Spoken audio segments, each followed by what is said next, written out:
What's up guys, and welcome back to another video. It's Game Week 1 Premier League predictions for the 25-26 season. And it's been a long awaited time. Obviously the wait between like the end of the season and the beginning of the season seems to just drag on forever. We all feel the same.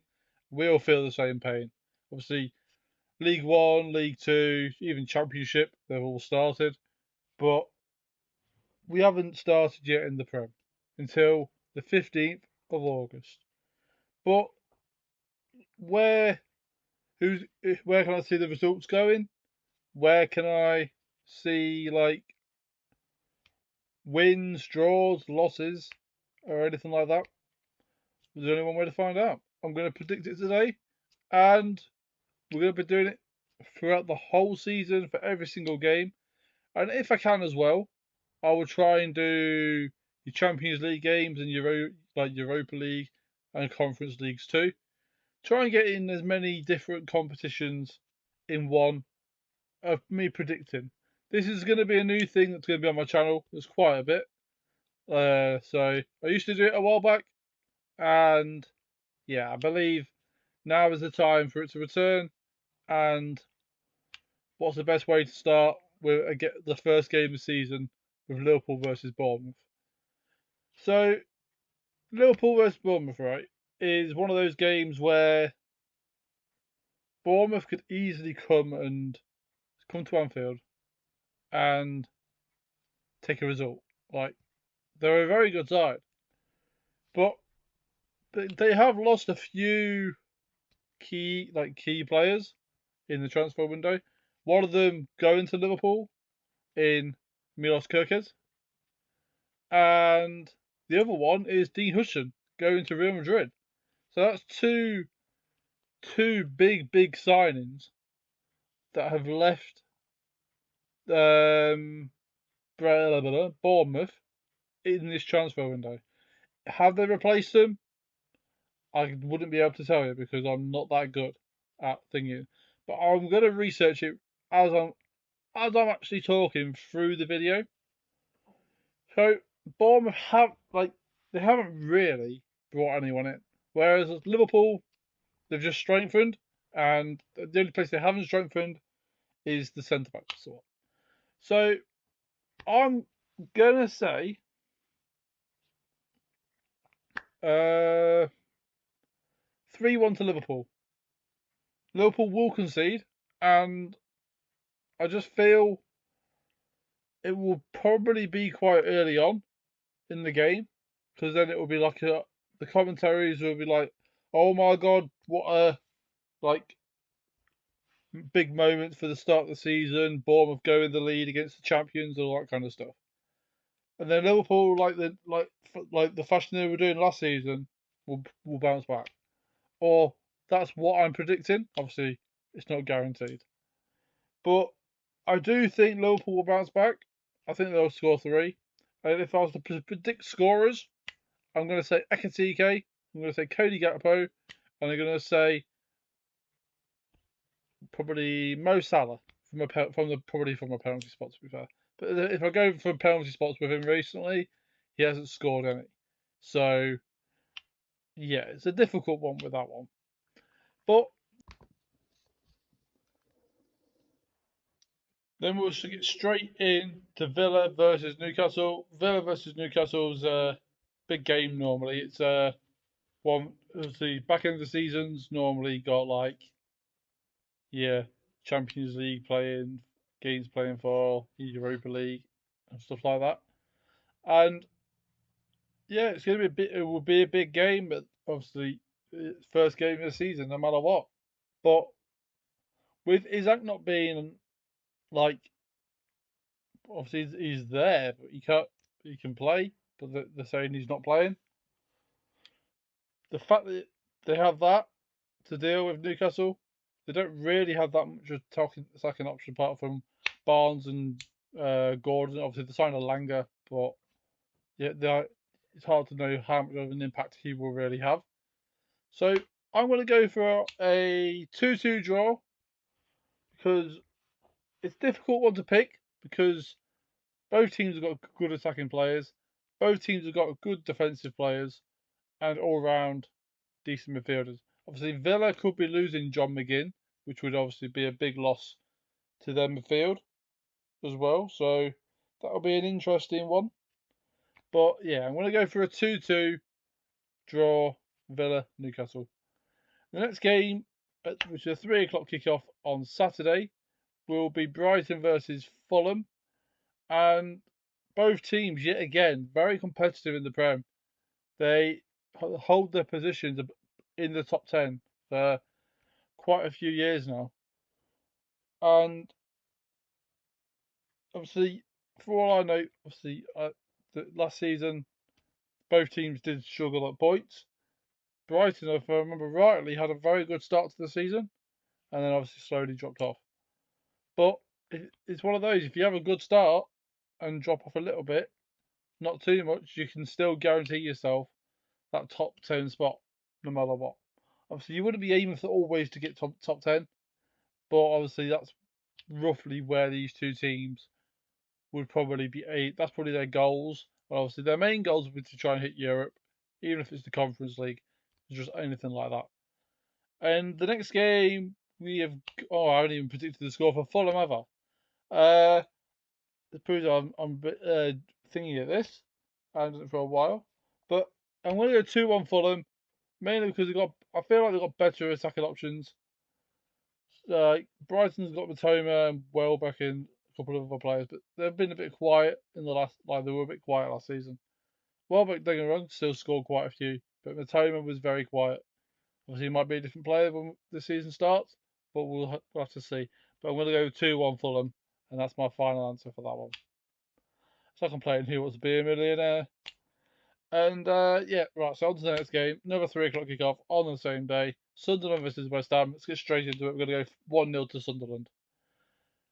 I'm saying 1-0 Sunderland because I generally feel like they have built a team that can beat a team like West Ham. But obviously, West Ham, not taking away the fact that West Ham have incredible players in their team like Jarrod Bowen, Paqueta, or Paqueta, however you say his name. And there's so, like, even Fulkrug, as much as he didn't do anything last season, he's still a class striker. If they can get the ball working around him properly, then they're laughing.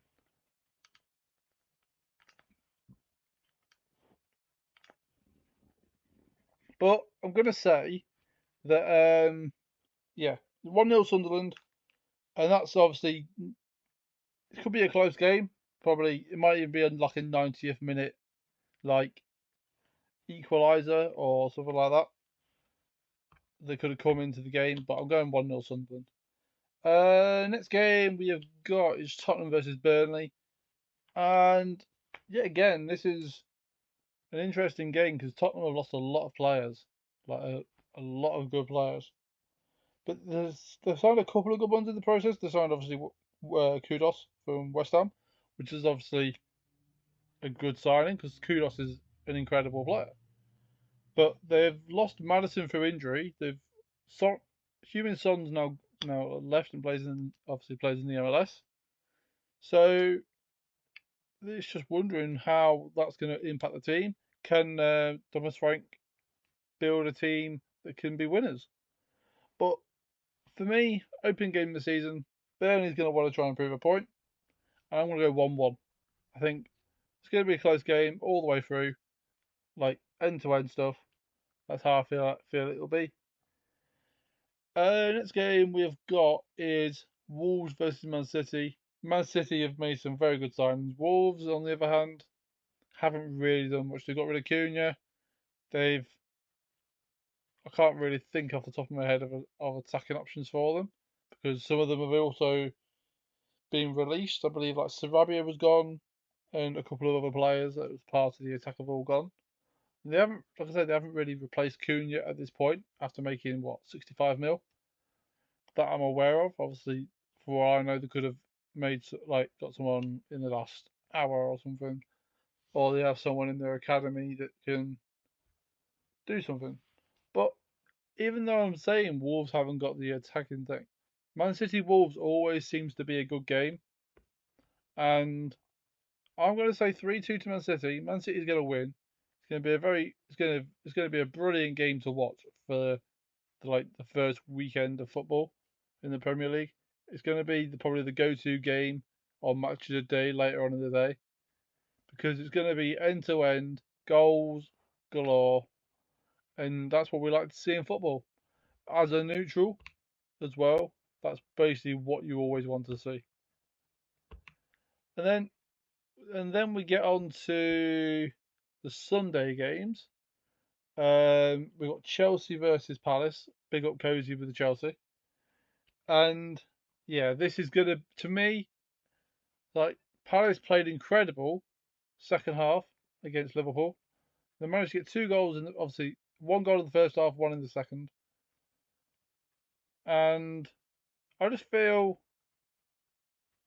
like Palace have got a very good team, but I can't look past Chelsea. I think they will have the biggest win of the weekend. Not like most goals, but they'll have the biggest win. Personally, in my opinion, I just have this feeling that Chelsea's going to win 4-0, and that will make Cal's Cozy very very happy with my prediction there, because I also have predicted other things in a previous video that will be out the day before this video. I predicted the league table, and obviously you will see where I put Chelsea. So if you want to watch that video, obviously that will be literally out the day before this one. So yeah, go over there, check that one out as well. And obviously make sure to comment, like and subscribe here as well, because we'll be doing this every single week. Obviously if I ever forget, then that's all on me. I'll try not to forget, because it's very, very important to try and get these out. But yeah, Chelsea are going to win 4-0. I will not be able to tell you the scorers. I noticed I haven't told you the scorers for the rest of the games because I generally forgot. And yeah, so Chelsea 4-0. Palace, they'll have their moments of the game where they look like they could score. Chelsea will break them down. Will get the goals. João Pedro probably with 2. That's probably the best I can come up with. Next game is Forest versus Brentford. Brentford losing a couple of good players in what's his name? In Bemo. I can't say his name because if I try and say it, I sound a bit special. But yeah, I think with Brentford losing in Buemo, that's going to be a big hit to the team. But I do feel like they have signed someone that can be like a like-to-like replacement. So once that guy's got settled into the team a bit more, I feel like he will manage to be able to actually get the goals and score, and then help Brentford win the games. But overall, I think Forest will win 2-1. It'll be a close game, probably a draw, probably drawing for quite a while. And then Newcastle were further up. Nottingham Forest will get probably a goal in like the 70th minute, and then just chill, cruise the rest of the game and end it with a 2-1 win. That's just how, obviously, that's my side of things and how I feel it will go. And yeah, it's just football. Predictions are based on just what you feel and all that kind of stuff.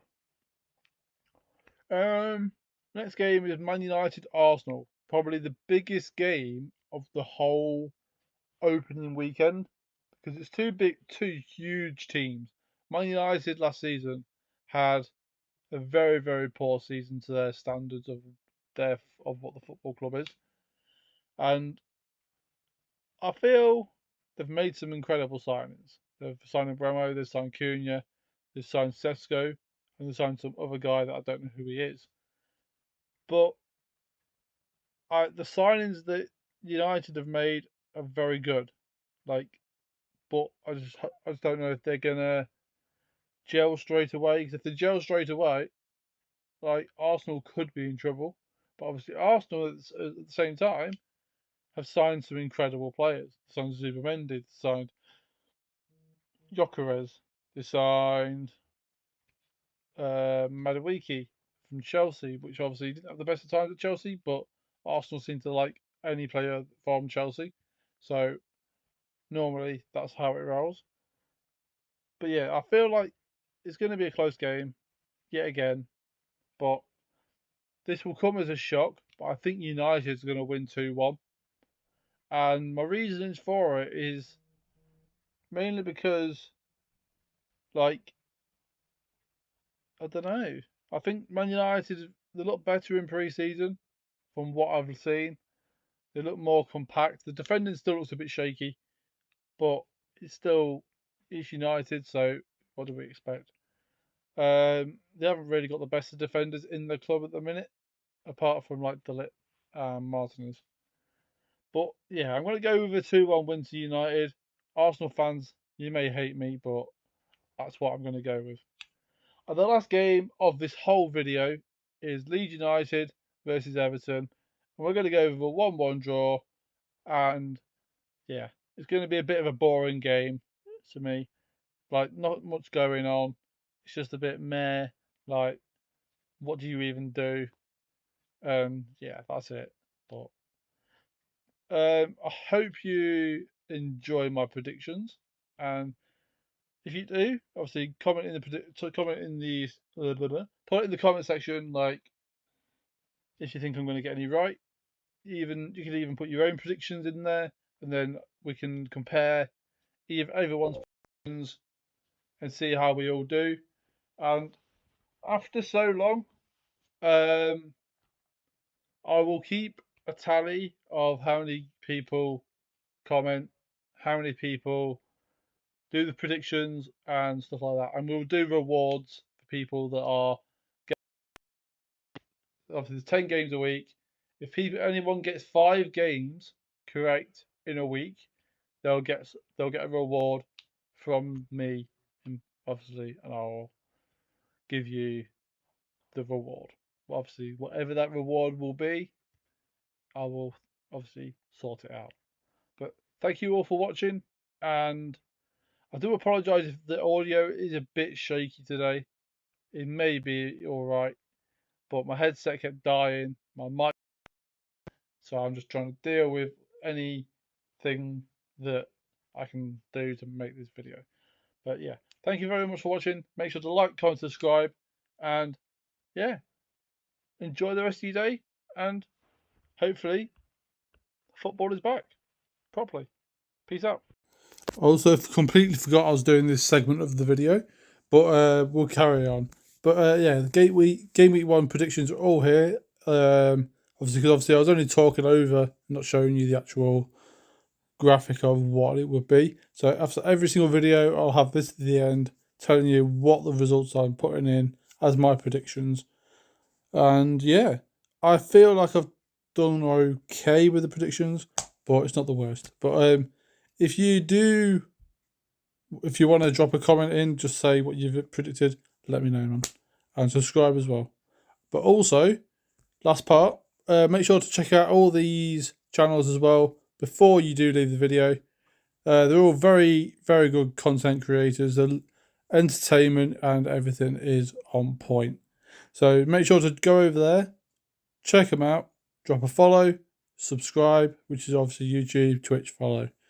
And I appreciate every single person being over here at my channel. It means more than anything in the world. And yeah, I hope you enjoyed the content that I'm going to start bringing you. And one day, you never know, you might see it in real life vlog. You just never know. But anyway, thank you very much for watching. Make sure to comment, like, subscribe, and peace.